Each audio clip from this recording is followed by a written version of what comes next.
Excelente día, familia de Radio Arcoíris de Amor. Les saluda con el gusto de siempre su amigo y hermano en Cristo, Isaías Gil. Sean todos bienvenidos una vez más a nuestro tiempo de devocional diario, uno más entre las llamas. La reflexión del día de hoy lleva por título Arrepiéntanse y crean en el Evangelio. Y lo estaremos tomando del Evangelio de Marcos, capítulo 1, de los versículos 1 al 15. Leemos. Comienzo del Evangelio de Jesucristo, el Hijo de Dios. Sucedió como está escrito en el libro del profeta Isaías. Yo estoy por enviar a mi mensajero delante de ti, el cual preparará tu camino. Voz de uno que grita en el desierto, preparen el camino para el Señor, hagan sus sendas derechas. Así se presentó Juan, bautizando en el desierto y predicando el bautismo de arrepentimiento para el perdón de pecados. Toda la gente de la región de Judea y de la ciudad de Jerusalén acudía a él. Cuando confesaban sus pecados, él los bautizaba en el río Jordán. La ropa de Juan estaba hecha de pelo de camello, llevaba puesto un cinturón de cuero y comía langostas y miel silvestre. Predicaba de esta manera: después de mí viene uno más poderoso que yo, ni siquiera merezco agacharme para desatar la correa de sus sandalias. Yo los he bautizado a ustedes con agua, pero él los bautizará con el Espíritu Santo. En esos días llegó Jesús desde Nazaret a Galilea y fue bautizado por Juan en el Jordán. Enseguida, al subir del agua, Jesús vio que el cielo se abría y que el Espíritu bajaba sobre él como una paloma. También se oyó una voz que decía desde el cielo: Tú eres mi Hijo amado, estoy muy complacido contigo. Enseguida el Espíritu lo impulsó para ir al desierto, y ahí fue tentado por Satanás durante 40 días. Estaba entre las fieras y los ángeles le servían. Después de que encarcelaron a Juan, Jesús se fue a Galilea a anunciar las buenas noticias de Dios. Se ha cumplido el tiempo, decía. El reino de Dios está cerca. Arrepiéntanse y crean en el Evangelio. Fin de la cita. Las primeras palabras directas que registra el Evangelio de Marcos de nuestro Señor Jesucristo fue el anuncio de que el reino de Dios había llegado. El mensaje del Evangelio, que significa buenas noticias.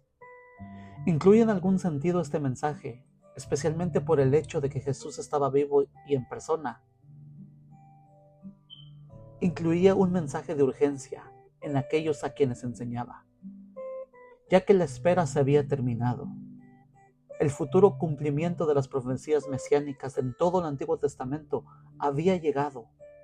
Jesús estaba ahora en escena, cumpliendo a cabalidad y de manera muy puntual la palabra de Dios, la palabra que Dios había prometido a los antiguos, de enviar a un Salvador a este mundo.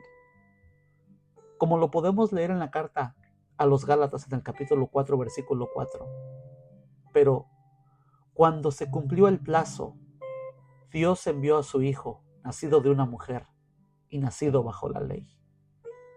Cuando uno lee y estudia el Antiguo Testamento, podemos observar que hay cientos de profecías sobre la venida del Salvador de Israel a este mundo. A pesar de todo esto, los judíos a quienes Dios escogió y quien el mismo Dios llama su pueblo escogido, no tenían una idea exacta de lo que era el reino de Dios y de lo que el Mesías haría por ellos.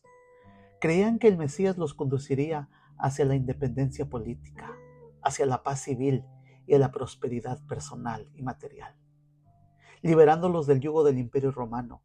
Sin embargo, en lugar de que el Hijo de Dios viniera a este mundo como un gran libertador militar, Jesús vino tan manso como un cordero, no para quitar la barrera entre los judíos y los romanos, sino para eliminar la barrera entre toda la humanidad y Dios mismo por causa del pecado. Al inicio del pasaje que leímos, en el Evangelio de Marcos nos describe la vida de quien conocemos como Juan el Bautista, un hombre que había sido profetizado desde los tiempos antiguos que vendría a preparar el camino del Señor. Su mensaje era simple, pero muy claro y directo: arrepiéntanse, hagan sus sendas derechas, porque detrás de mí viene uno tan santo, tan digno, que ni siquiera merezco desatar la correa de sus sandalias. Yo, la verdad, los bautizo con agua. Sin embargo, Él los bautizará con el Espíritu Santo. Ahora, cuando Jesús hizo su aparición a este mundo, en los poco más de 3 años que duró su ministerio terrenal, su mensaje fue el mismo que el de Juan. El versículo 15 de nuestra lectura dice: el tiempo se ha cumplido, decía. El reino de Dios está cerca. Por tanto, arrepiéntase y crean en el Evangelio. Pero ¿por qué es tan importante la palabra arrepentimiento en la Biblia? Bueno, en el Antiguo Testamento el arrepentimiento o el volverse a Dios de todo nuestro corazón fue un tema repetitivo y principal mensaje de todos los profetas. El arrepentimiento era demostrado en el Antiguo Testamento a través de rituales como el ayuno, el vestirse de cilicio y el sentarse en cenizas, acompañados de lamentos y de llantos litúrgicos para expresar un fuerte dolor por el pecado. En teoría, Dios esperaba que estos rituales deberían de ir acompañados con un verdadero arrepentimiento, que implicaba un compromiso de renovar su relación con Dios y un camino de obediencia a su palabra y vivir correctamente. Sin embargo, en muchas ocasiones, estos rituales solo representaban el remordimiento y el deseo de escapar de las consecuencias del pecado. Cuando los profetas de la antigüedad exhortaban al pueblo para arrepentirse y cambiar sus malos caminos, ellos estaban llamando a hacer un giro completo en el corazón y en su voluntad. Los profetas hacían este llamado tanto a la nación como a cada individuo en particular, a rendir su vida a Dios con sinceridad y apartarse de una vida dominada por el pecado. El libro del profeta Joel, en el capítulo 2, versículos 12 y 13, nos detalla con lujo el tipo de arrepentimiento que Dios esperaba. Leemos: por eso, pues ahora dice el Señor, convertíos a mí con todo vuestro corazón, con ayuno y lloro y lamento. Rasgad vuestro corazón y no vuestros vestidos, y convertíos al Señor vuestro Dios, porque misericordioso es y clemente, tardo para la ira y grande en misericordia, y que se duele del castigo. Fin de la cita. Desde luego que el tema del arrepentimiento continúa como leímos al principio, durante todas las páginas del Nuevo Testamento. Pero ¿por qué es tan importante el arrepentimiento?, preguntará usted, estimado oyente que me escucha. Bueno, en el idioma griego en que fue escrito el Nuevo Testamento, se utilizaron 3 palabras que nos ayudan a entender el significado completo de la palabra arrepentimiento en la Biblia. El primero es el verbo metamelomai, así es como se pronuncia, que indica un cambio de mentalidad, que produce en el individuo dolor y remordimiento por los pecados cometidos, pero que no necesariamente implica un cambio de corazón y de conducta. Esta palabra se usó, por ejemplo, en Mateo 27:3, para describir la culpa que sentía Judas por haber traicionado a Jesús, por lo cual entendemos que en Judas no se produjo un verdadero arrepentimiento. El segundo verbo es metaneoeo, que significa cambiar de opinión y de objetivo, gracias al conocimiento adquirido. Este verbo y sustantivo relacionado es el más mencionado cuando se estudia teología. Es el vocablo metanoia, que significa cambio de mentalidad, cambio de dirección. Este es el verdadero arrepentimiento bíblico, caracterizado por 4 elementos infaltables. El primero es que el verdadero arrepentimiento conlleva a estar conscientes de nuestra culpabilidad, de nuestra pecaminosidad y de nuestra insuficiencia delante de Dios. El segundo es que el verdadero arrepentimiento comprende o se aferra a la misericordia de Dios, que se encuentra única y exclusivamente en la persona de Jesucristo y en nadie más. En su carta primera de Timoteo capítulo 2 versículo 5, el apóstol Pablo escribió: porque hay un solo Dios y un solo mediador entre Dios y los hombres, Jesucristo hombre. El tercer punto es que el verdadero arrepentimiento significa un cambio de actitud y de acción con respecto al pecado. El rechazo por el pecado hace que la persona arrepentida se aleje de él y se vuelva a Dios. Y por último, el verdadero arrepentimiento produce una radical y persistente búsqueda de una vida santa, una vida agradable a Dios, caminando siempre con Él y en obediencia sincera y voluntaria a sus mandamientos. Como se podrán dar cuenta, estimados oyentes y hermanos en la fe, el arrepentimiento en la Biblia implica un cambio completo e irreversible de mente, de corazón y en nuestras acciones. Arrepentirse significa dar una vuelta completa, un giro de nuestro corazón desde la autocomplacencia del ego hacia Dios, desde el pasado sin Dios y en abierta y franca rebeldía hacia Él, por un futuro dirigido por sus mandamientos, reconociendo que el Señor reina por encima de nuestra existencia. El verdadero arrepentimiento, que va acompañado de fe, que no es otra cosa más que creer en lo que Dios dice y pide, son elementos infaltables para llegar a tener una relación real y verdadera con Dios. La buena noticia, que es la parte final de la demanda de Dios que leímos en Marcos 1:15, cuando Jesús dijo: arrepiéntanse y crean en el Evangelio. Bueno, la buena noticia, que es precisamente lo que significa la palabra Evangelio, es que Dios, por su gran amor y misericordia con que nos ha amado, Dios ha hecho disponible para todo pecador un camino hacia Él por medio de su amado Hijo Jesucristo. Por todas las páginas de la Biblia, claramente podemos ver que la misión de Jesucristo en esta tierra se centra en llamar a los pecadores al arrepentimiento. En Lucas 5:32 Jesús dijo: no he venido a llamar a los justos, sino a los pecadores al arrepentimiento, ya que los sanos no tienen necesidad de médico, sino los enfermos.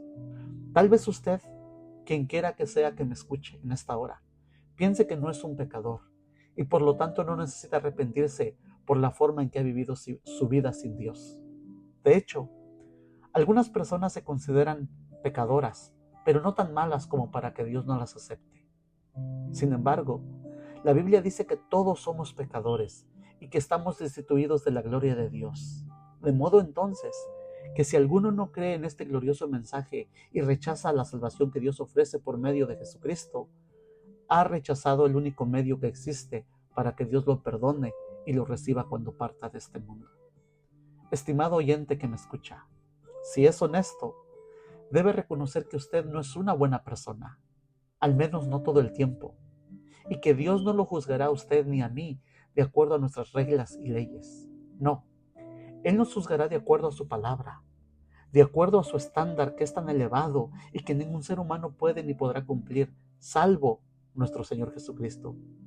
Si Dios lo juzgara a usted tan solo con uno de los 10 mandamientos, no mentirás, por poner un ejemplo, todos irremediablemente seríamos culpables.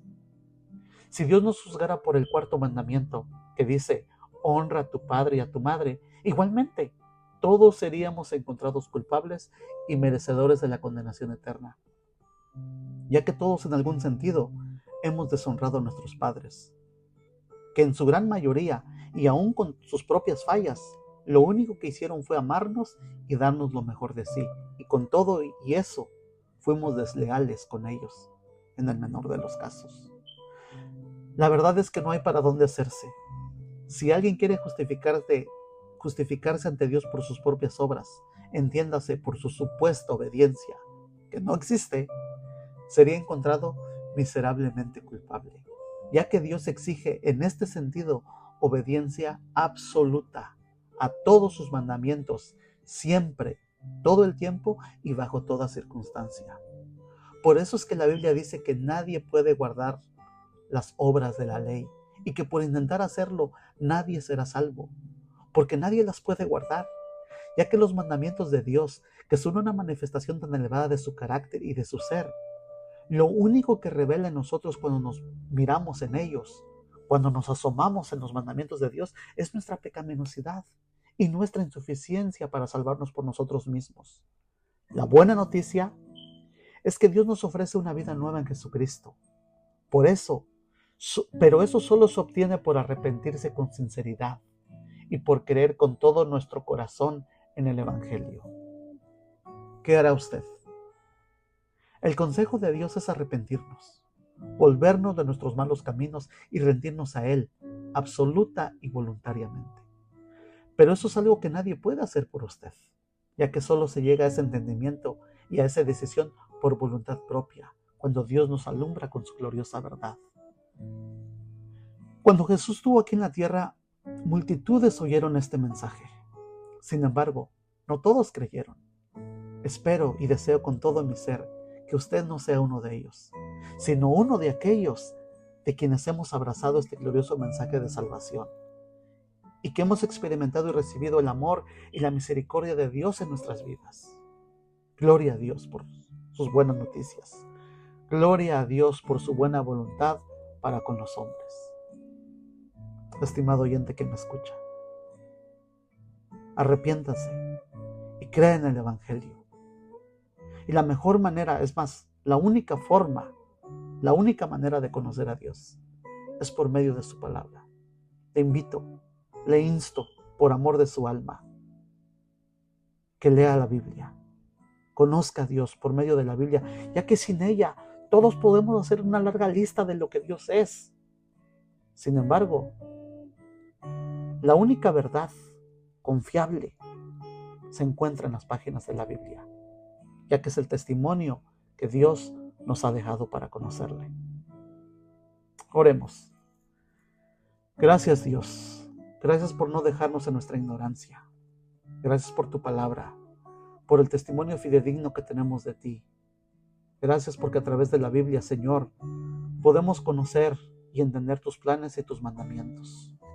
Gracias porque a través de tu palabra conocemos que tus planes son de bien y no de mal, que nos quieres dar un futuro glorioso y una esperanza. Muchas gracias, Señor. Muchas gracias por Cristo Jesús. Amén. Muchas gracias, estimados oyentes, por sintonizarnos. Y si Dios nos lo permite, nos volveremos a reencontrar próximamente en su tiempo de devocional diario, uno más entre las llamas. Dios les bendiga.